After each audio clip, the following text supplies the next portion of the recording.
ओम शांति।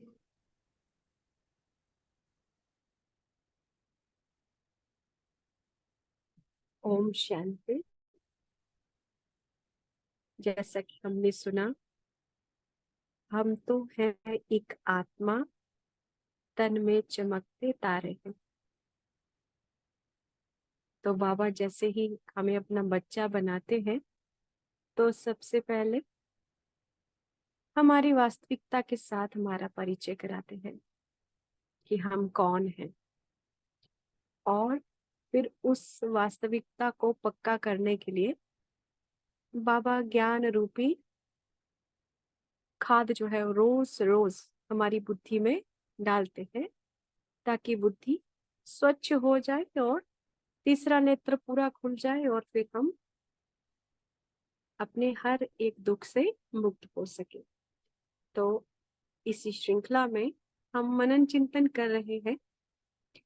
बाबा के महावाक्यों पर आधारित पुस्तक है जिसका नाम है कर्म योग से कर्म भोग पर विजय। तो अभी तक हमने बहुत कुछ इससे सीखा। अभी आगे चलते हैं। प्रश्न है, यज्ञ में अपने कर्म भोग से मुक्त होने के उपचार का क्या विधि विधान है? यज्ञ में अपने पेज नंबर है 59। ओम शांति दीदी, क्या शेयर हो सकती है स्क्रीन? अच्छा, करूं क्या? एक मिनट। नहीं, शेयर नहीं होगी, ये डॉक्यूमेंट में नहीं है। ये आपने जो मुझे व्हाट्सएप पे भेजी है ना, वो है डॉक्यूमेंट। हाँ, वो आपके पास नहीं है? हाँ, व्हाट्सएप वाली ही शेयर कर दे। नहीं हो पा रही है क्या? मैं करती हूँ, व्हाट्सएप वाला ही मेरे पास भी है दीदी। करूँ या दीदी कर रहे हैं? नहीं, एक आप मिनट, करो। रिकॉर्डिंग ऑफ कीजिए। पॉज।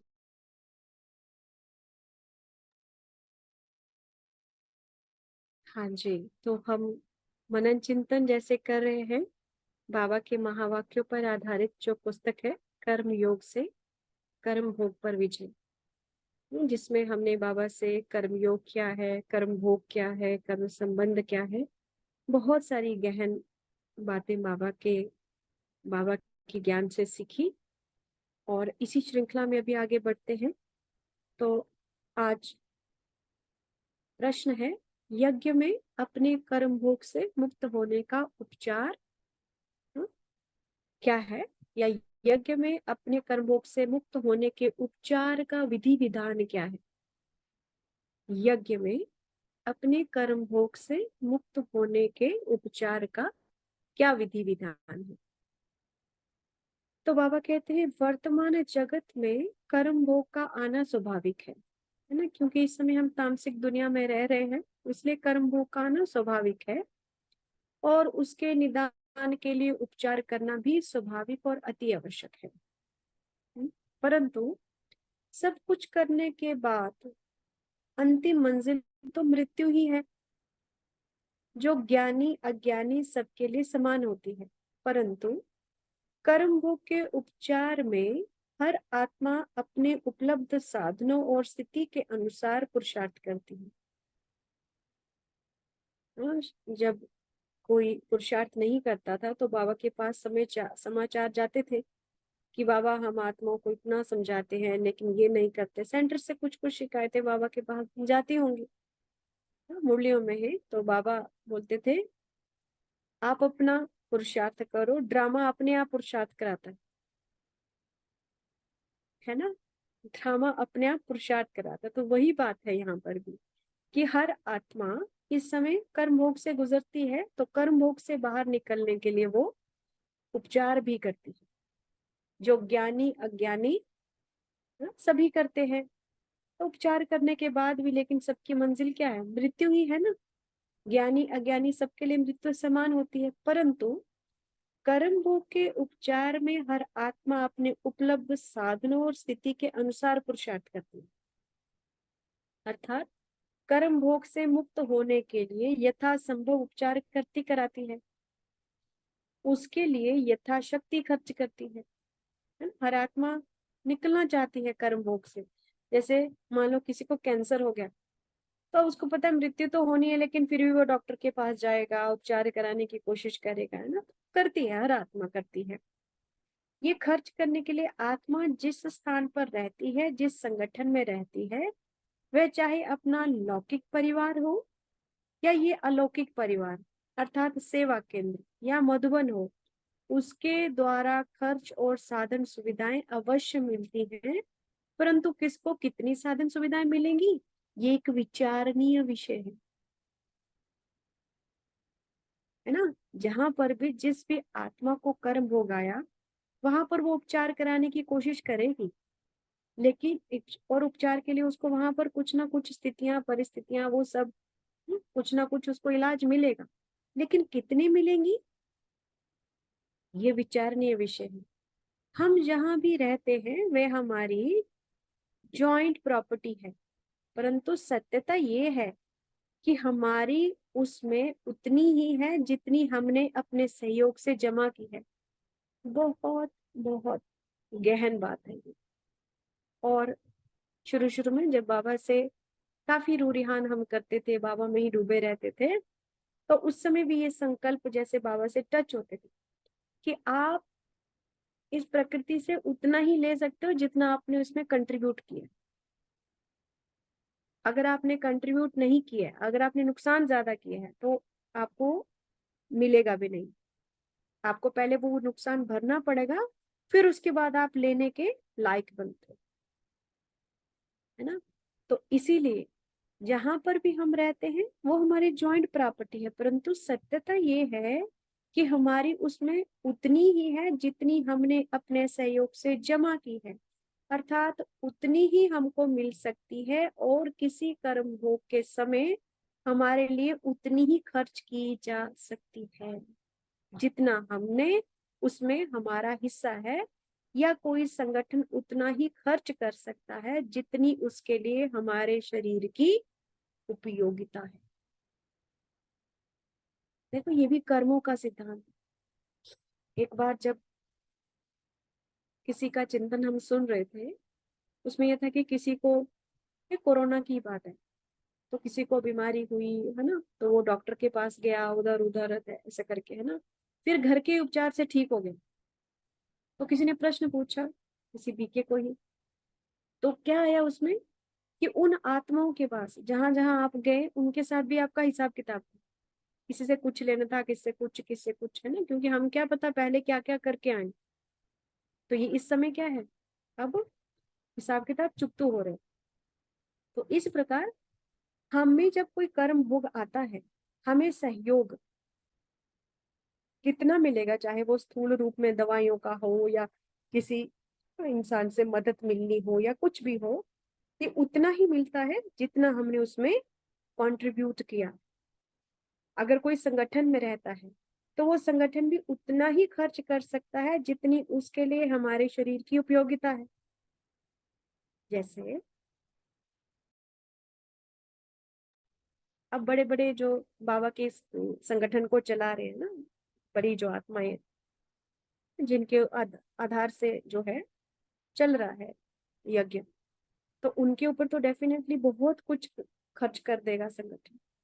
लेकिन कोई आत्माएं जाकर के केवल भंडारे में ही सेवा करती है यथाशक्ति, वो भी, तो उसको तो शायद उतना कंट्रीब्यूट ना कर पाए, है ना।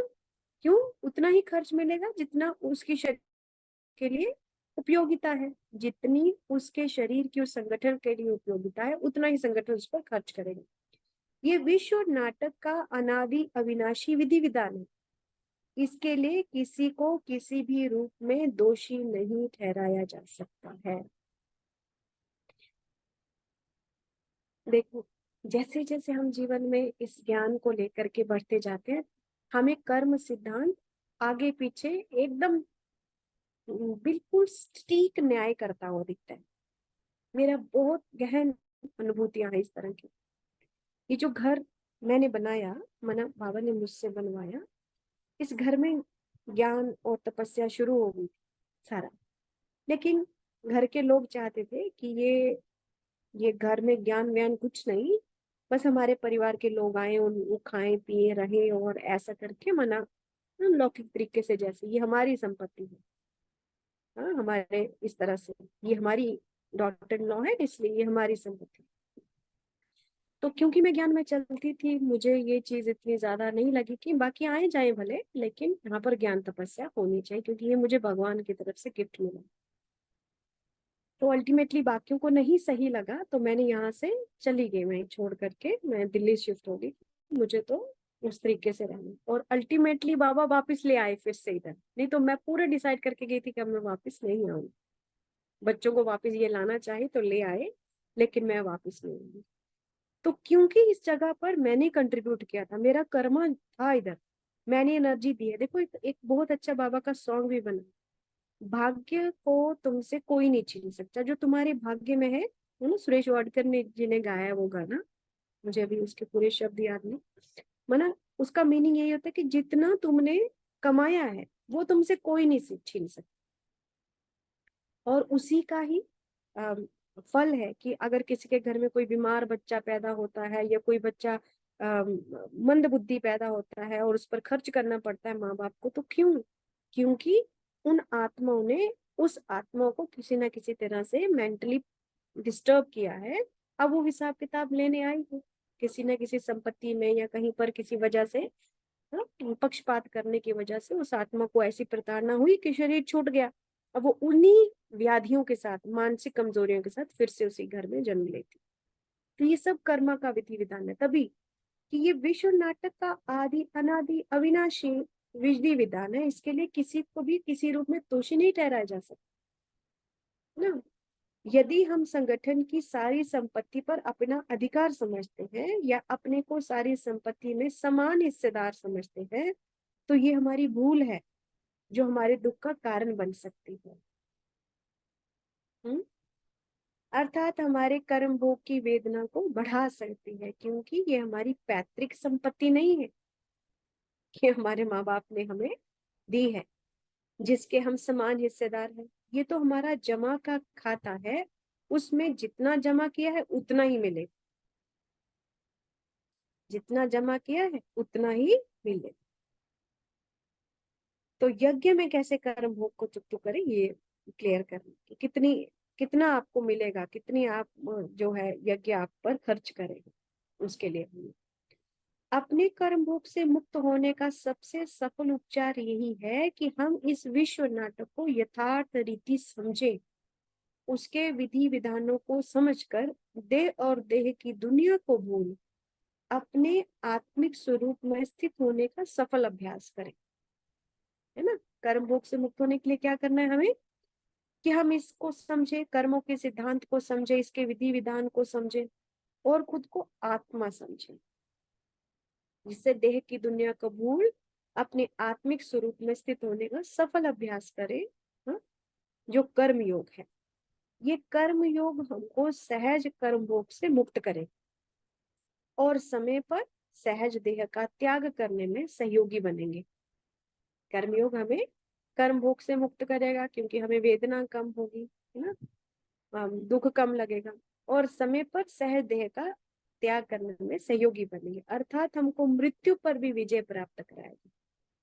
यथार्थ ज्ञान की धारणा वाली कर्म योग के सफल अभ्यास करने वाली आत्मा को समय पर आवश्यक साधन सामग्री स्वतः मिलती है, और जो मिलती है उसमें वे आत्मा सहज संतुष्ट हो जाती। सत्य है ये, बिल्कुल सही है। जिस समय आपको बहुत परेशानी चल रही हो ना, हालांकि उस समय वो मुश्किल होता है अपने संकल्पों को थोड़ा शांत करना, लेकिन अगर चल रही हो ना, उस समय बिल्कुल सब कुछ समय पर छोड़ देना चाहिए, वरना जो होगा देखा जाएगा, ऐसा बिल्कुल हो जाना चाहिए। क्योंकि आपके संकल्प चलाने से, नकारात्मक संकल्प चलाने से वो चीज ठीक नहीं होने वाली, और अगर मन में हलचल बहुत है तो आपको सोल्यूशन भी टच नहीं होता उस समय। इसलिए उसको उसके सहज उपचार के लिए उसको वैसे ही छोड़ देना चाहिए, क्योंकि आपको उपचार तभी टच होता है जब आपका मन बुद्धि शांत होता है। ये मैंने खुद अपने जीवन में ये बहुत ज्यादा अनुभव किया। जब उसको उसे ऐसे लगता था कि अब शायद नैया डूबेगी कंप्लीटली, लेकिन ऐसा उबारा फिर बाबा ने हाँ, वो तभी हुआ। और उससे देखो क्या होता है, ज्ञान का अभ्यास भी हो जाता है आपको। आपको पेशेंस की प्रैक्टिस हो जाती है, आपको साक्षी होने की प्रैक्टिस हो जाती है, साक्षी कैसे होते हैं ये प्रैक्टिस हो जाती है, आपको सुनते हुए ना सुनना, देखते हुए ना देखने की प्रैक्टिस हो जाती है। ये सारी प्रैक्टिसेस हो जाती हैं उस टफ टाइम में।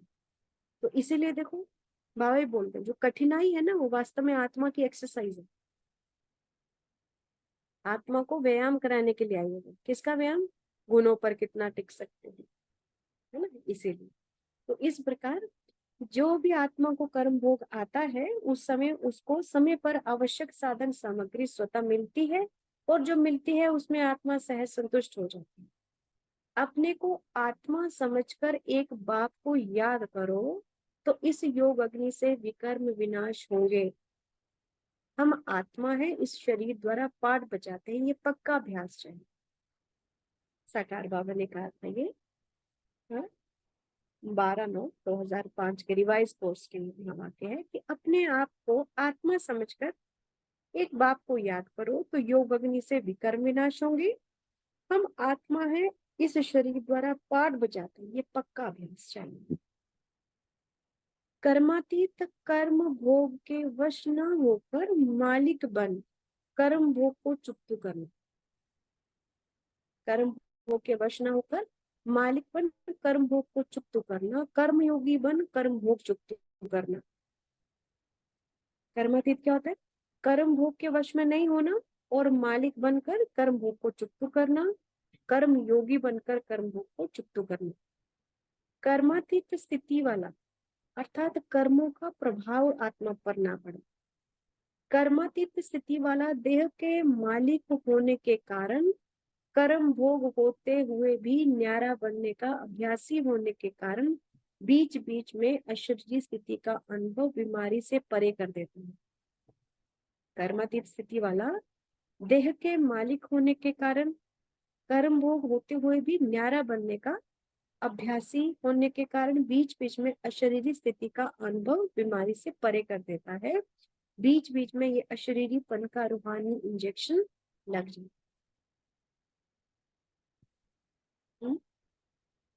जब आप अशरीरी होते हो ना, मना खुद को पूरा मैं आत्मा हूँ इस पर निश्चय करते हो, अपने आप को बाहर देख रहे हो, मैं पॉइंट ऑफ लाइट हूँ, ब्रिकुटी के अंदर बैठा हूँ ना, ये जब आप ध्यान देते हो है ना, इस पर पूरा एकाग्र हो जाते हो कि मैं तो आत्मा हूँ, मैं तो ब्रेन में बैठी हूँ, हाँ, इस तरह से पूरा अशरीरी होने का अभ्यास करते, बार बार संकल्पों को इसी स्थिति पर लाते, तो क्या होता है आपके शरीर में जहां पर भी व्याधि है ना उसका उपचार टच हो जाएगा। ये मेरा अनुभव। जैसे मुझे शारीरिक व्याधि जब भी आई तभी मुझे ये टच हुआ कि मैं ये चीज खाऊं, ये चीज लगाऊं, या कोई मैंने वीडियो उस समय सेम उसी तरह की निकल गई जिससे मुझे, और उसको मैंने जब अपनाया तो मुझे उस चीज का उपचार हो गया नेचुरली, नेचुरल तरीके से, कोई एलोपैथी मेडिसिन नहीं। हम्म? जब हम बहुत ज्यादा इधर उधर उधर इधर भटकते हैं ना तो हमें हमारा बुद्धि जो है वो सही निर्णय नहीं ले पाती। इसीलिए कहते हैं कि आपके समाधान, आपकी जो समस्या है उसका समाधान आपके पास है या बाप के पास है। तो बाप माना परमात्मा, दूसरा आप। इसलिए किसी आगे पीछे वाले को नहीं सुनाना चाहिए, ना ही पूछना चाहिए। अदरवाइज बाबा से पूछेंगे ना, बाबा खुद ही डायरेक्शन देगा किसको। जैसे मैंने आपको अपना अनुभव बताया था, मुझे जब बहुत प्रॉब्लम हुई ब्रेन की, न्यूरॉन्स की एक्सट्रीम प्रॉब्लम, और मैंने जब एक दिल्ली के गुड़गांव के एक बहुत बड़े हॉस्पिटल में दिखाया, तो उन्होंने कहा कि अब आपको ये मेडिसिन खानी पड़ेंगी। उसमें तो और क्या था, फिश लिवर ऑयल और क्या क्या ऐसे करके। तो मैंने कहा ये तो मैं नहीं खाने वाली। तो अचानक से ही मेरे को यूट्यूब पे वो नेचुरोपैथी का चैनल खुल गया, जबकि मैं कभी नहीं जानती थी कि क्या होता है, कैसे करते हैं, किस तरह से। उसमें लिखा था 45 डेज में क्योर करें विटामिन B12 की डेफिशिएंसी और डी की डेफिशिएंसी 45 डेज में। और मुझे किसी ने रिकमेंड नहीं करा, मैंने वहीं से ऑर्डर किया और उससे मैंने ऐसा इस तरह से। पर इसके लिए क्या चाहिए आपको? दृढ़ निश्चय चाहिए कि बाबा जो बता रहे हैं वो सही चीज है ना। इस तरह से अब तो टोटली वीगन लाइफस्टाइल हो गया है, मतलब no milk products at all. आगे है कर्म बंधन, कर्म संबंध और कर्म योग। कर्म बंधन और कर्म संबंध दोनों ही परमात्मा की याद में बाधक है। सत्य है ना? कर्म बंधन अर्थात ऐसा संबंध किसी आत्मा के साथ जो बार बार मुझे नेगेटिव संकल्प भेजती रहती है, नेगेटिव कुछ ना कुछ हरकतें करती रहती है, जिसके मेरे मन में भी कुछ इस तरह के संकल्प चलते हैं उसके प्रति, है ना? तो फिर वो ये मुझे बाबा पर कैसे एकाग्र करने देगी, क्योंकि मेरा मन तो हमेशा हलचल में रहता है ना? कर्म संबंध भी दोनों ही परमात्मा के संबंध भी, संबंध माना सुख मिल रहा है किसी आत्मा से, तो तब भी मेरी बुद्धि उसी में लटकी हुई है आत्मा में। कर्म संबंध हमें सतयुग में चाहिए होते हैं, क्योंकि उस समय हम भावना को याद नहीं करते। लेकिन इस समय संगम युग में कर्म बंधन और कर्म संबंध दोनों ही परमात्मा की याद में बाधक है, क्योंकि दोनों में ही किसी ना किसी देदारी की याद आती रहती है, और वह याद आत्मा की उतरती कला का कारण बनती है ना? क्यों? अगर हमारी मन बुद्धि स्थूल में ज्यादा अटकेगी तो आत्मा की ऊर्जा कम होती जाएगी, बढ़ेगी नहीं। लेकिन यदि हमारी मन बुद्धि परमात्मा पर टिकी रहे सदा, तो चार्जिंग होती रहेगी, आत्मा की ऊर्जा बढ़ती रहेगी, है ना? तो इसलिए बाबा कहते हैं कि दोनों में ही कर्म संबंध है, चाहे सुखदाई है कोई रिलेशन बहुत, लेकिन फिर उस तब भी उसी की याद आ रही है, ठीक है? और कर्म बंधन है तब भी उसी की याद आ रही है, कटु याद आ रही है। तो वह याद आत्मा की उतरती कला का कारण बनती है, परंतु कर्म बंधन दुखदाई होता है और कर्म संबंध सुखदाई होता है ना? इसी विधि विधान के कारण सतयुग में कर्म संबंध होते हैं, सतयुग में कर्म संबंध होते हैं, आत्मा सुख शांति में रहती है। फिर भी आत्मा की उतरती कला ही होती है ना, सतयुग से चढ़ती कला तो है नहीं, उतर ही नहीं है ना, धीरे धीरे उतरती कला ही होती है। अभी बाबा की श्रीमत है कि दोनों से बुद्धि निकालकर अपने को निराकार आत्मा निश्चय कर मुझ निराकार बाप को याद करो। जब तक अपने को निराकार नहीं समझेंगे तब तक मुझ निराकार बाप को याद नहीं कर सकते, ठीक है ना? इसीलिए इस समय मन बुद्धि कहाँ टिकनी चाहिए? तभी बाबा मना करते हैं कि मैरिज नहीं करो, मना, हालांकि मैरिज के लिए मना नहीं करते बाबा, लेकिन ज्यादा बंधनों में पड़ने के लिए बाबा मना करते। चाहे किसी से आपको, किसी देहधारी से आपको प्रेम हो गया, है ना, तो आपको उसके वो भी आपको ज्ञान में चलेगा, आप ही ज्ञान में, लेकिन कहीं ना कहीं बुद्धि अटकेगी उसके साथ, पूरा नष्टो मोहा नहीं रह सकते आप इस समय। भले कोई आत्मा बहुत अच्छी है, लेकिन फिर भी आप नष्टो मोहा नहीं रह सकते। और जब ये केवल क्या होता है कि नष्टो मोहा रहो तो आत्मा को प्रॉब्लम होने लगती है कि नहीं, हमें प्रॉपरली रिस्पॉन्ड नहीं कर रहे हैं इस तरह से, है ना? हालांकि बाबा मना नहीं करते कुछ भी करो, बाबा कभी मना नहीं करते, बाबा के बताते हैं इससे ये होगा, इससे ये होगा, बस कोई बंधन नहीं, है ना? प्याज लहसुन खाना है खाओ, लेकिन उससे ये होता है, नॉन वेज खाना है खाओ, लेकिन उससे ये होगा, बस बता दिया, पकड़ना है पकड़ो, नहीं पकड़ना नहीं पकड़ो। तो इस प्रकार ज्ञान कभी भी किसी पर थोपा नहीं जाता है। लेकिन क्योंकि हमें भगवान हमारी बुद्धि और हर आत्मा का नेचर है किसकी ओर जाना, फायदे की ओर जाना, सभी अपना लाभ देखते हैं, ज्ञानी हो ज्ञानी हर कोई लाभ देखता है। ज्ञानी जो है वो इंद्रियों के वश होकर के लाभ देखता है, लेकिन अज्ञानी उसको और ऊंची समझ आ जाती है।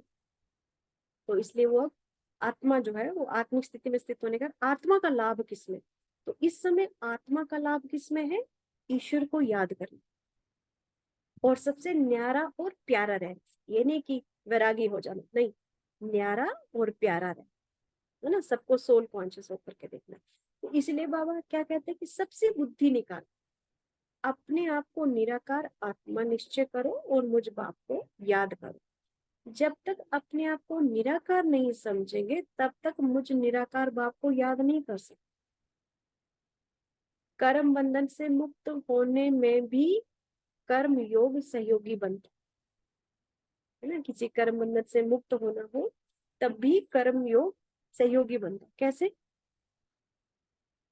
भगवान से जब ऊर्जा खींचते जाते हैं ना तो उसके गुण और शक्तियां खुद में बढ़ती जाती, तो आत्मा में ऑटोमेटिकली गुण आते जाते हैं।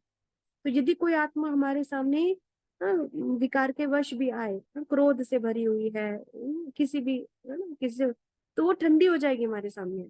वो आगे से बोल रही, हम आगे से रिस्पॉन्ड नहीं कर रहे, दुआ दे रहे हैं उसको बार बार, तो क्या होगा उससे, कर्म बंधन से चुक्त होगा। तो कर्म बंधन से मुक्त होने में कर्म योग सहयोगी बनता है। कर्म योग अर्थात भगवान को याद करना, निराकार भगवान को याद करना, खुद को आत्मा समझकर। तीसरे नेत्र में कमजोरी आने की भी वही दो बातें हैं। देखो बाबा ने बोला तीसरे नेत्र में कमजोरी क्यों आती है, याद करने की चीज बहुत जरूरी है हमारे लिए। हम कहते हैं ना योग नहीं लगता, तो क्यों नहीं योग लग रहा है, तीसरा नेत्र में कमजोरी आ गई, धुंधला हो गया वो। क्यों धुंधला हुआ, तीसरे नेत्र में कमजोरी आने की भी वही दो बातें, एक है लगाव, दूसरा पुराना स्वभाव। कोई ना कोई स्थूल चीज याद आ रही है, चाहे वो घर की कोई बात हो, कोई रिश्ता हो, कोई संबंध हो, कुछ ना कुछ याद आ रहा है। अगर अपनी किसी विशेषता में भी लगाव है तो वह भी तो बंधन ही है ना, तो वह भी बंधन युक्त कर देगा, बंधन मुक्त नहीं करेगा, क्योंकि लगाव अशरीरी बनने नहीं देता। हम्म? इसलिए आप देखना जो बड़े बड़े योगी है ना, यज्ञ की बड़ी आत्माएं, उनको कभी भी कोई प्रशंसा कर रहा ना तो उनका चेहरे का भाव एकदम नॉर्मल है, नॉर्मल रहता है। हमने मतलब काफी इसको आप देखें, कभी स्टेज पर बैठे उनको या कुछ इस तरह से यदि उनका परिचय दिया जा रहा है या कुछ भी है, उनके चेहरे का स्वभाव बिल्कुल नॉर्मल रहता है, मानो वो सिद्ध करता है कि अशरीरी। और साथ में सचमुच हमें अगर इस समय संगम युग में कोई भी किसी चीज की एप्रिसिएशन है तो वो हमारी थोड़ी है, तो बाबा की है, वो तो भगवान की है। इवन की लौकिक में भी आत्माएं अपनी विशेषताओं को, भगवान की जो अच्छी आत्माएं हैं वो अपनी किसी भी जो विशेषता है उसको भगवान की देन मानती। चाहे किसी के घर में कुछ भी कुछ अच्छा हो, कोई अच्छा गाता हो, कोई स्किलफुल हो, कोई बजाता हो या कुछ भी करता हो, पढ़ने में कोई अच्छा, अरे भगवान की देन, ऐसा जो अच्छी आत्मा है। तो इस प्रकार तीसरे नेत्र में कमजोरी क्यों आती है, क्योंकि लगाव है और दूसरा पुराना स्वभाव है ना। हमें कहीं ना कहीं कुछ ना कुछ ऐसा संस्कार है हमारा जिसके कारण बार बार तीसरा नेत्र बंद हो जाता है।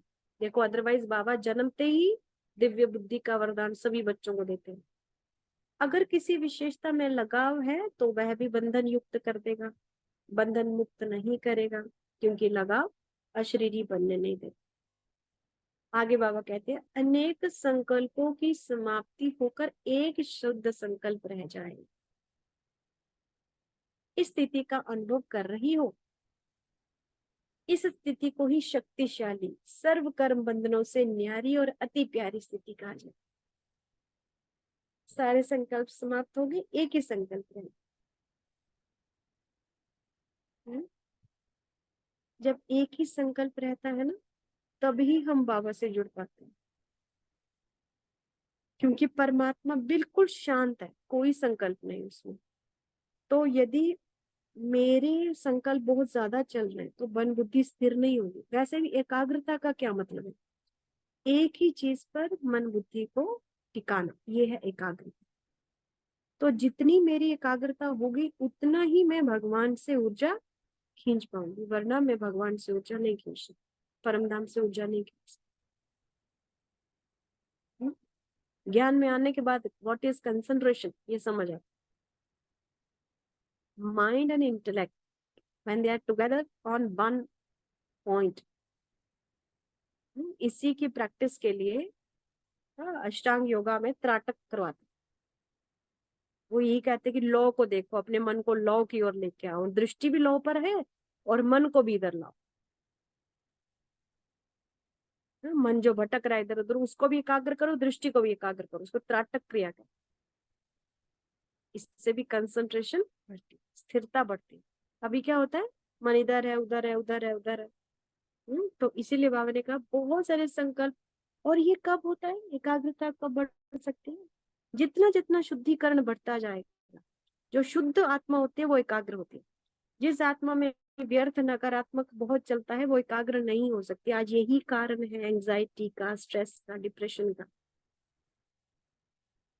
क्योंकि मन टिकता नहीं एक जगह पर। कभी कोई संकल्प चले, कभी कोई, फिर लोग क्या बोलते हैं, हम थोड़ी सोच रहे हैं, वो तो आ जाती है सोच, हम क्या करें। उनको तो ये तक नहीं पता कि ये हमारी सोच, हम ही सोच रहे हैं। वो कहते हैं हम नहीं सोच रहे, अपने आप आते हैं संकल्प। ये बात मानते ही नहीं है कि हम सोच रहे। तो वास्तव में सोचता कौन है? हम ही तो क्रिएट करते हैं ना, आत्मा ही तो संकल्प क्रिएट करती है ना।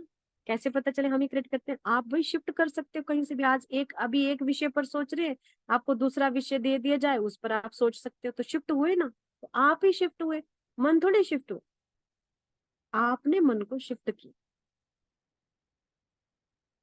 है ना। जो भी संकल्प ऐसे चलते रहते हैं, वो वास्तव में आपकी ही रचना है, जो अब ऑटोमेटिक हो गई है। तो डिप्रेशन वही स्टेज है जब ऑटोमेटिक हो जाती है नेगेटिव थॉट्स की, चाहे भी तो तब भी कंट्रोल नहीं होते वो इस तरह से। तो बाबा कहते हैं अनेक संकल्पों की समाप्ति होकर एक शुद्ध संकल्प रह जाए, इस स्थिति का अनुभव कर रही हो। इस स्थिति को ही शक्तिशाली, सर्व कर्म बंधनों से न्यारी और अति प्यारी स्थिति कहा जाता है। अंत में हम एक ही संकल्प में स्थित होंगे और बैठ बैठ के परम धाम स्थित होकर के उड़ जाएंगे, शरीर छोड़ देंगे। हम्म? आगे पीछे विनाश हो रहा होगा और हम बैठ करके शरीर छोड़ देंगे। लेकिन कौन छोड़ पाएंगे इस स्थिति में शरीर? जिनको पूरा ज्ञान पर पकड़ होगी, जो पूरा नष्ट मोहा हो चुके होंगे, पूरा सोल कॉन्शियस हो चुके होंगे, बाबा की एक एक बात पर जिसको पकड़ बन चुकी होगी, वही आत्मा विनाश के समय विजयी हो पाएगी, अंतमति सुगति कर पाएगी। अंतमति सुगति का माना अंत में कुछ याद ना आए सिवाय भगवान के। कल हमने देखा ना, मृत्यु से भय क्यों लगता है आपको? क्योंकि मरते समय बहुत सारे संकल्प, बहुत सारी तृष्णाएं, पीछे का मोह, और आगे भी गिरती कला में जाना है, आगे भी कोई अच्छा जन्म नहीं होने वाला, ये सब होता है। इसलिए मृत्यु में जाने से भय लगता है। नहीं तो मृत्यु तो एक बहुत सुंदर घटना है जीवन की। पुराना शरीर छोड़ा, नया मिलेगा, कितना सुंदर है। लेकिन ज्ञान न होने के कारण ऐसा होता है। तो इसीलिए बाबा कहते हैं अनेक संकल्पों की समाप्ति होकर एक शुद्ध संकल्प रह जाए, इस स्थिति का अनुभव कर रही हो। इस स्थिति को ही शक्तिशाली, सर्व कर्म बंधनों से न्यारी और अति प्यारी स्थिति कहा जाता है। दो शब्द है, एक है साक्षी और साथी।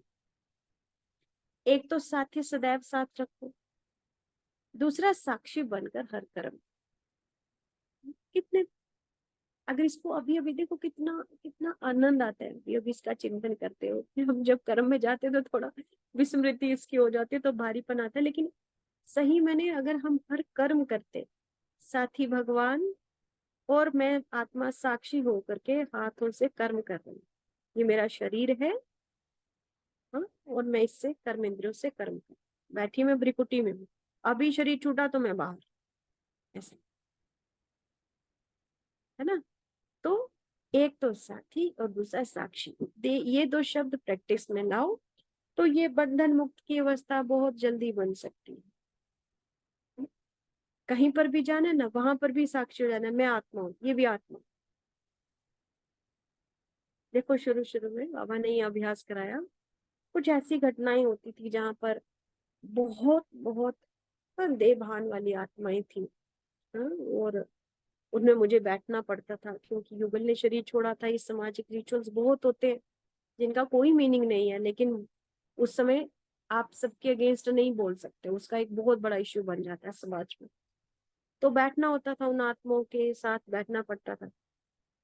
तो बाबा उधर ना साक्षी करवा, कैसे? माना मन वहां पे बैठे बैठे मन बुद्धि ऊपर, ताकि उन आत्माओं की वाइब्रेशन का, उनकी बातों का किचड़ा अंदर ना जाए, क्योंकि सब अज्ञान में डूबी हुई आत्माएं, अपने अपने सोच में, उनको कुछ नहीं पता है क्या आत्मा है, क्या परमात्मा है, मृत्यु क्या है, मृत्यु के बाद क्या होता है, कुछ नहीं पता। लेकिन सभी अपने अपने फील्ड के मास्टर समझते हैं अपने आप को, इतना दे अभिमान। तो उधर बैठते, वो स्थिति वहां से ही अभ्यास हुआ, देखते हुए नहीं देखना और सुनते हुए नहीं सुनना। माना कहीं पर भी आप बैठे हो, मानो मजबूरन आपको बैठना पड़ रहा है, तो आप नहीं चाहते कि वो बातें आपके अंदर जाएं, तो आप क्या करें? बस बाबा को याद करें, मधुबन पहुंच जाए, अगर नहीं पहुंच रहे परम धाम से। हालांकि उस समय तो परम धाम से चिपका देते थे बाबा बुद्धि, बहुत बहुत पालना बाबा की मूर्ति। तो इस प्रकार साथी और साक्षी ये दो शब्द प्रैक्टिस में लाओ तो ये बंधन मुक्त की अवस्था बहुत जल्दी बन जाती है। इस देह के भान को भी अर्पण करने से जब अपनापन मिट जाता है तो लगाव भी मिट जाता है। देह भान को अर्पण करने से जब अपनापन मिट जाता है तो लगाव भी मिट जाता है। मेरा है ही कुछ नहीं, मैं तो आत्मा हूँ। ऐसे समर्पण होने वालों की निशानी क्या रहेगी? एक तो सदा योग युक्त और दूसरा बंधन मुक्त। आप देखिए बाबा के घरों में जाएंगे ना, योगियों को देखिए, उनके चेहरे बहुत चमकदार और एकदम बहुत हल्कापन पे चेहरे से झलकता है। ये कैसे प्रैक्टिस हुआ? ये इसी चीज से प्रैक्टिस हुआ। क्या? अपनापन है ही नहीं किसी चीज में, तो इसलिए योग युक्त रहते हैं सदा और बंधन मुक्त। जो योग युक्त होगा वह बंधन मुक्त जरूर होगा, क्योंकि उसको पता होगा ना कि बस स्थूल में तो कुछ भी मेरा है नहीं, अभी शरीर छूटा तो सब यही छूट जाएगा, है ना। उसको पूरा निश्चय है इस बात पर। हमें तनाव कैसे आता है? देखो कल भी कितनी अच्छी बात आपने बताई कि इस संसार में जो भी चीजें हैं, चाहे वो धन है, चाहे वो संपत्ति है, वैभव है, कुछ भी है, वो वास्तव में सार्वजनिक है। आज मुझे यूज करने के लिए मिला है, कल किसी और को मिलेगा, ये सार्वजनिक है, मेरा नहीं है। लेकिन हम क्या करते हैं? उसी में फंस जाते हैं, मेरा मेरा करते रहते हैं, मुझे ये चाहिए, मुझे वो चाहिए, उसमें फंसते रहते हैं, है ना। तो इस प्रकार जो आत्मा देह के भान को पूरी तरह से अर्पण कर देती है तो उसका अपनापन मिट जाता है, जिससे लगाव भी मिट जाता है। तो फिर ऐसी आत्मा योग युक्त और बंधन मुक्त रहती है। जो योग युक्त होगा वह बंधन मुक्त जरूर होगा। योग का अर्थ ही है देह के आकर्षण के बंधन से भी मुक्त, बुद्धि सदा परम। तो इसको कैसे ठीक कर सकते हैं हम? अगर कभी भारीपन लग रहा है तो चलते चलते अपने आप को याद दिलाना, मैं तो आत्मा, मेरा एक परमात्मा, है ना। ये सब खेल है, सारा खेल चल, और मैं आत्मा इसमें पाठदार। जो भी पाठ मुझे अभी मुश्किल लग रहा है बजाने में, वहां साक्षी हो जाओ। अभी नहीं, अभी मुझ में कैपेसिटी नहीं है इसको कंप्लीट करने की, इसलिए अभी थोड़ा विराम।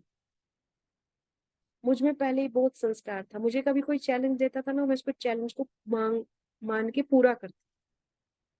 ज्ञान ने समझाया चैलेंज लेकर के क्यों मूर्ख बनते, क्यों चैलेंज, क्यों दुविधा में डालना खुद को। वो लोग क्या करेंगे? अगर उनकी अप्रिसिएशन भी मान लो मिल गई तो भी क्या मिल गया आत्मा को? कुछ नहीं। कितना स्ट्रेस ले लिया। ये आदत थी पहले कि ये काम है, ये काम बोला हुआ है और वो ग्रुप मुझे देख रहा है कि मैं कर पाती हूँ कि नहीं कर पाती हूँ, इसलिए मुझे ये करना ही है। नहीं लेना चैलेंज कभी भी, कार्य पूरा करना है समय अनुसार, लेकिन कभी भी किसी चीज में जब हैवी लग रहा है नहीं करना है। इससे मुझे बहुत तनाव होता था, लेकिन ज्ञान नहीं था उस समय। तो इस प्रकार जैसे एक बार एक स्टूडेंट ने मुझे चैलेंज कर दिया, तुम्हारे इतनी मार्क्स नहीं आ सकते, तो वो बहुत ज्यादा चुभने लगी बात, ऐसा ऐसा ऐसा करके। हालांकि मार्क्स आ गए, उससे कई गुना ज्यादा आए, लेकिन कितना मानसिक तनाव हुआ मुझे, बहुत। लेकिन तब ज्ञान नहीं था। तो इस तरह से चैलेंज नहीं लेना कभी भी। ज्ञान युक्त होकर के हमेशा, जो जो ज्ञानी व्यक्ति होता है ना, वो सहज होता है और उसका काम भी एकदम बहुत परफेक्ट होता है, क्योंकि वो किसी के भी बहकावे में आके, किसी दबाव में आके काम नहीं कर रहा होता। वो बुद्धि का काम, बुद्धि से काम ले रहा। तो इसलिए सदा योग युक्त और बंधन मुक्त रहने के लिए क्या करना है? देह से सबसे अपनापन मिटा देना, देह भान को अर्पण कर देना है, जिससे मुक्त रहेंगे।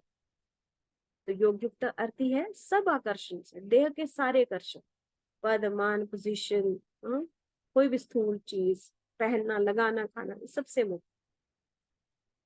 फिर आगे बाबा बताते हैं कर्म योगी के आगे कोई कैसा भी आए, कर्म योगी के आगे कोई कैसा भी आ जाए, लेकिन वह स्वयं सदा न्यारा और प्यारा रहेगा, नॉलेज द्वारा जानेगा इसका ये पाठ चल रहा है। घृणा वाले से स्वयं भी घृणा कर ले तो ये हुआ कर्म का बंधन। अगर कोई हमें गलत दे रहा है और हमने भी यदि उसको नफरत दे दी, तो ये हुआ कर्म बंधन। ये बुद्धि नहीं है, बुद्धिमान का ये लक्षण नहीं है। ऐसा कर्म के बंधन में आने वाला एक रस नहीं रह सकता ना। ये इसीलिए मैंने अभी चैलेंजेस वाला अनुभव बताया। किसी से कोई चैलेंज नहीं, कोई किसी से कोई दिखावा नहीं, कोई प्रतियोगिता नहीं, किसी से कोई घृणा नहीं, नफरत नहीं। ये वास्तव में हम उन पर दया नहीं करते, हम खुद पर दया करते हैं, क्योंकि ऐसी भावनाएं, साइंस इसकी समझेंगे, ऐसी भावनाएं मेरे शरीर को, मुझे आत्मा को खराब करती है। तो इस तरह से ऐसा कर्म के बंधन में आने वाला कभी एक रस नहीं रह सकता। इसलिए अच्छे को अच्छा समझकर साक्षी होकर देखो, और बुरे को रहम दिल बनकर रहम की निगाह से परिवर्तन करने की शुभ भावना से साक्षी होकर देखो। केवल अपने बच्चों में ये चीज प्रैक्टिस करना थोड़ा मुश्किल होता है माँ बाप के लिए, क्योंकि मोह होता है एक तरह। जब बच्चा ना बदले सही तरीके से, तो हम अंदर से हर्ट होते हैं, हमें चिंता होने लग पड़ती है। लेकिन हमें साक्षी हो जाना चाहिए उससे। उस समय कोई नेगेटिव थॉट नहीं क्रिएट करना चाहिए। और यदि हम डिटैच रहे ना, हम ज्यादा अच्छे तरीके से उस आत्मा को हैंडल भी कर पाते हैं, उसको हम मोटिवेट भी करते हैं शुभ भावना से ना। इस तरह से बाप कितना सहज समझाते हैं, तुमको कितनी खुशी होनी चाहिए। ना? बाकी किसका कर्म वो का हिसाब किताब है, कुछ भी है, वह तो भोगना ही है। उसमें बाबा आशीर्वाद नहीं करते। देखो भगवान कितना न्यारा और प्यारा रहता है, दया का सागर, प्रेम का सागर। लेकिन कभी भी किसी का कर्म भोग चुप तो नहीं करते बाबा, कभी नहीं करते, विधि बताते। क्योंकि अगर कर्म भोग बाबा ने एक का चुकतू किया तो सभी उसके बच्चे हैं, फिर तो सबका उसको करना पड़े। और दूसरा, वो आत्मा सबक नहीं सीखेगी, और गलती पे गलती करती जाएगी। तौबा, कुरान में लिखा है भी हम तौबा करते हैं। कोई वो नहीं होता, लेकिन हम अंत में तौबा करते हैं। क्यामत के समय हम तौबा करते हैं। वो क्यामत का समय कौन सा है? यही तो है क्यामत का समय। तौबा करना अर्थात हमने जो जो गलतियां की हैं, अब वो पाप हमें लग रहा है, तो अब हम तौबा करेंगे। तौबा करेंगे माना वो गलतियां अब नहीं करेंगे भाई। तौबा तौबा, हम गलती नहीं करेंगे। ये मतलब है कुरान में जो लिखा है, कि क्यामत के समय आत्माएं तौबा करती, उन पापों से तौबा करती है जिनसे क्या होता है, उनको दुख लगे। तो इस प्रकार बाबा कहते हैं, कुछ भी जो हिसाब किताब है वह तो भोगना ही है, उसमें आप बाबा आशीर्वाद नहीं करते। अभी हमको बाप का और सृष्टि चक्र का पूरा ज्ञान मिल गया। हम्म, देखो आपका भी अनुभव होगा, इस ज्ञान में आने से मानो भटकती नैया को किनारा मिल गया। कितना भटकते थे अदरवाइज। मेरे जीवन में सब कुछ होते हुए बहुत अस्थिरता थी, बहुत व्याकुलता, बहुत तृष्णा, बहुत इच्छाएं, महत्वाकांक्षा बहुत ज्यादा।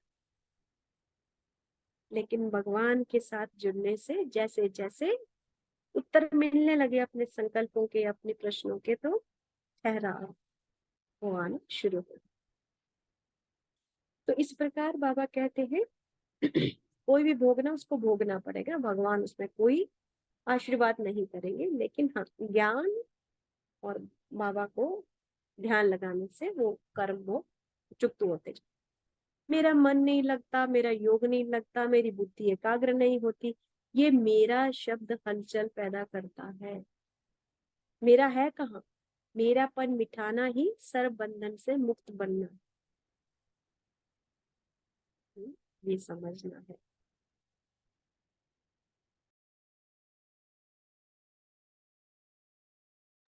मेरा मेरा नहीं है कुछ भी। मन बुद्धि भी मेरी नहीं। जब नहीं एकाग्र हो रही तो व्याकुल नहीं होना उसमें। अरे मेरा ध्यान नहीं लग रहा है, मेरा योग नहीं लग रहा है। देखो ये मेरे में ये शुरू शुरू में बहुत था, क्योंकि मुझे कम्पिटिटिव रहने की आदत थी ना। किसी काम को जल्दी जल्दी करना, फास्ट करना एकदम, तो सबसे आगे जाना, ऐसा ऐसा संस्कार था। तो ये ज्ञान जब मिला तो इसमें भी फिर ऐसे ही डूब गई मैं, कि अरे मुझे तो इतनी मुरलियां पढ़नी है, मुझे ये करना, मुझे इतनी सेवाएं करनी, मुझे ऐसा होने लगा। ज्ञान में आने के बाद तो इससे कोई पुण्य थोड़े बनते, इससे तो आत्मा के पाप बनते। तो क्योंकि समझ नहीं आता शुरू में ज्ञान, हम स्थूल को ही बेसिकली सेवा समझते हैं केवल। तो कहीं पर लेक्चर हो, दूर हो, मतलब हो सकता है यहाँ से 50 किलोमीटर तो ड्राइव करके चले जाना, ऑफिस आना ड्राइव करके उधर चले जाना, शरीर को कोई रेस्ट नहीं देनी, खाने का पीने का कुछ भूल बिना, मतलब बहुत, वो जो लौकिक के संस्कार थे वो मैं फिर अलौकिक में यूज करने लग गई। लेकिन उससे क्या हुआ फिर, अब पाप तो लगेगा कि आप ज्ञान को यथार्थ रीति प्रयोग नहीं कर रहे। आप इसमें भी कंपटीशन ले आए, करती है ना बहुत, अभी भी ब्राह्मणों के बीच में होता है, मेरे इतने सेंटर, तो मेरा इतना, तो मेरा वो, तो मेरा वो, तो है, तो हमारा तो कुछ है ही नहीं, हमारा तो कुछ है ही नहीं, तुम तो आत्मा हो, है ही सारा बाबा का है ना। इसलिए सेंटर को क्या बोलते हैं, बाबा का घर। तुम्हारा सेंटर नहीं है, बाबा का घर है वो। ये शब्द बोलते हैं, लेकिन शब्दावली और उसको प्रयोग करने में थोड़ा डिफरेंस हो जाता है, पूरी धारणा नहीं होती। या कोई आत्मा किसी चीज के निमित्त बनी है, तो वो फिर वहां पर अपना हक जमाने लगते हैं, ये मेरी सेवा है, ये ऐसा है वैसा। तो ये जब आता है तो इससे क्या होता है फिर, मन बुद्धि जो है हम भारी होगी, भगवान पर नहीं टिकेगी। इसलिए बाबा ने कहा ये भी मत बोलो कि मेरी मन बुद्धि नहीं टिकती कहीं पर, या बाबा पर नहीं टिकती, एकाग्र नहीं होती। अब ये इसको कैसे मिटा सकते हैं, जब तक हम संकल्प शक्ति का महत्व नहीं समझते तब तक हम इस चीज को बदल नहीं सकते, क्योंकि ये हमारे सबकॉन्शियस में चला। तो मेरे थॉट्स, मेरा एक एक संकल्प मुझ आत्मा को और मेरे शरीर को प्रभावित कर रहा है। जहां पर भी मेरापन होगा ना, वहां भारीपन होगा। तो फॉर एग्जाम्पल मैं संकल्प कर रही हूँ, मेरा मन नहीं लगता, तो कैसा संकल्प है ये, पॉजिटिव है नेगेटिव? नेगेटिव है, तो असर भी वैसा ही होगा। योग नहीं लगता तो कितनी निराशा, मुझे जब ये ऐसे संकल्प आते ना बहुत निराशा होती थी, अरे भगवान भी छूट गया, लौकिक से भी कितनी चीजें छोड़ दी, तो फिर हम तो अधर में अटक गए, ना उधर के रहे ना उधर के रहे, ऐसा संकल्प चलते थे फिर। कि लौकिक में भी कितनी आत्माओं को जिनके साथ मतलब किसी भी तरह का लेन देन का ही संबंध था, लेकिन वो भी मैंने छोड़ दिए। अब कैसे चलेंगे जीवन में, यहाँ योग भी नहीं लग रहा है ना। तो समझ नहीं थी ज्ञान की, इसलिए वो व्याकुलता ज्यादा बढ़ी फिर। इसलिए नहीं बोलना ऐसे कि मेरा मन नहीं लगता, मेरा योग नहीं लगता, मेरी बुद्धि एकाग्र नहीं होती, क्योंकि समझो ना ये संकल्पों की कैसे क्वालिटी क्या है, थॉट्स क्या है, कैसे है ये। मेरा मेरा शब्द हलचल पैदा करता है, मेरा है कहाँ, मेरापन मिटाना ही सर्व बंधन मुक्त बनना है। फरिश्ता वही बनेगा जिसने ये सब चीजें धारण कर ली। सभी का कल्याण चाहते हो तो स्वयं शक्ति रूप बन, सर्व शक्तिवान के साथी बन, शुभ भावना रख चलते चलो। अगर सबका कल्याण चाहते हो तो खुद शक्तिशाली बनो, सर्व शक्तिवान के साथी बन के शुभ भावना रख के चलते चलो। चिंतन या चिंता मत करो, बंधन में नहीं फंसो, क्योंकि हर आत्मा को कर्मों के अनुसार उतना ही मिलना है। मैं कहूँ मेरा बच्चा पढ़ नहीं रहा, अब ये नहीं करा, वो नहीं करा, वो जितना कर्म करेगा उतना ही मिलेगा, ये सिद्धांत है अटल। कर्म नहीं किया होगा तो कुछ नहीं मिलेगा, कोई जादू की छड़ी नहीं है।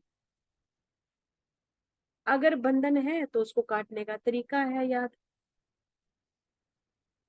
कहने से नहीं छूटेंगे, स्वयं को छुड़ा दो तो छूट जाएंगे, है ना। कई बार कहते हैं ना कोई चीज नहीं छूट रही तो बाबा कहते हैं बाबा आप छुड़ा दो ना।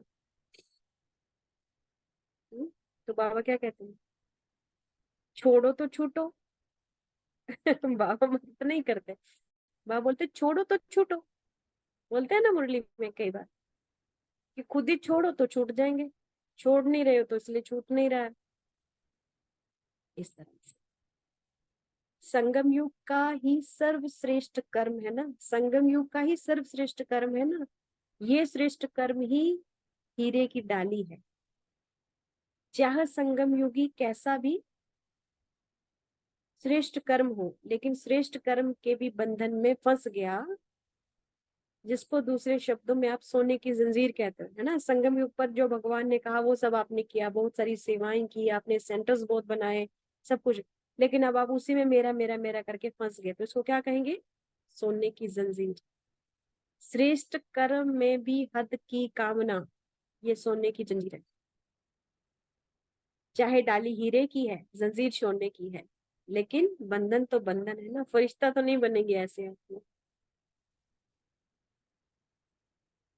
है ना। तो संगम युग में चाहे हम श्रेष्ठ कर्म भी करें, तब भी हमें मेरापन नहीं लाना। मैं आत्मा हूं, कर्म किया दे दिया बस, कोई चाह नहीं। अल्टीमेट एम क्या है?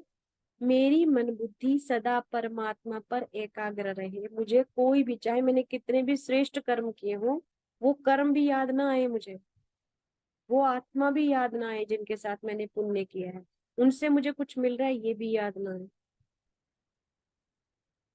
तब होंगे हम बंधन मुक्त।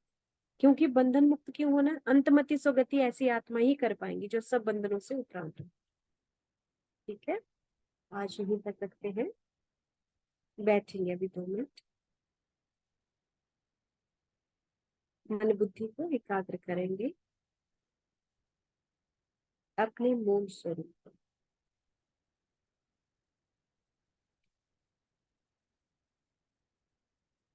मैं आत्मा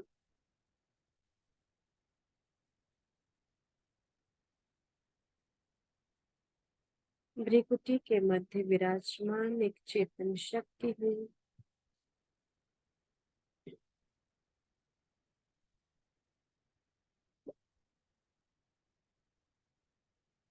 इन कर्मेंद्रियों की भी मालिक हूँ, और मेरा मन बुद्धि भी मेरे अनुसार चलते हैं।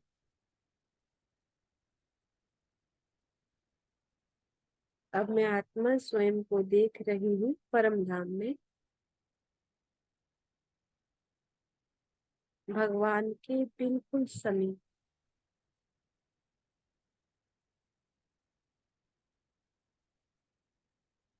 चले बाबा के समीप और अपनी मन बुद्धि को इस बीज रूप अवस्था में टिकाएं। बाबा के पास बैठ जाए बिंदी बनकर।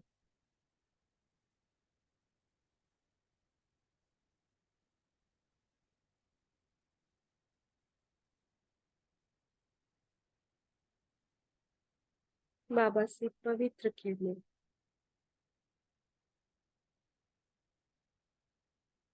मुझ आत्मा में समाती जा रही है।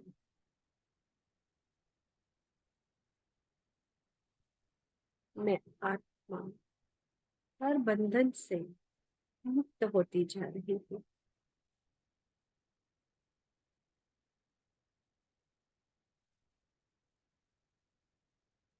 मैं आत्मा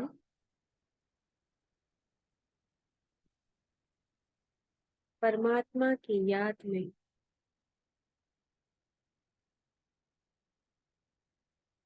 समाकर इस संसार से न्यारी और प्यारी होती जा रही हूँ।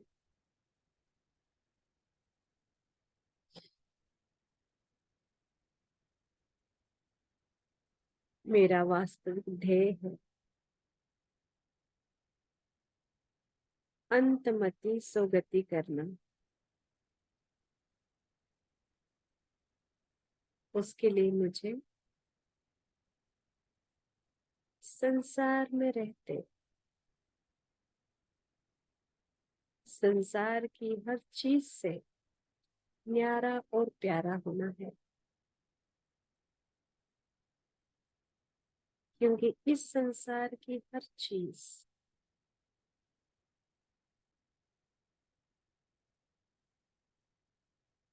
सार्वजनिक है, मेरी नहीं है। आज मेरे पास है, कल किसी और के पास होगी। आज जो संबंध मुझे सुख दे रहा है, कल किसी और को सुख दे सकता है। कल मुझे उससे दुख भी मिल सकता है। इसलिए मुझे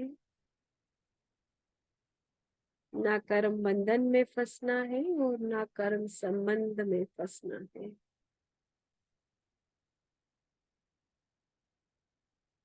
मुझे तो बस परमात्मा की याद में समाकर अपने संगम युग के पल पल को सफल करना है। धन्यवाद करें बाबा का। शुक्रिया बाबा।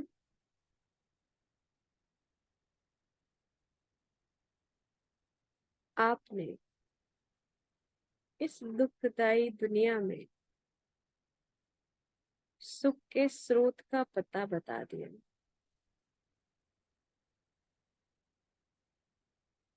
भवसागर में तैरना सिखा दिया। तुम्हारी याद से अब नैया पार अवश्य लगेगी बाबा।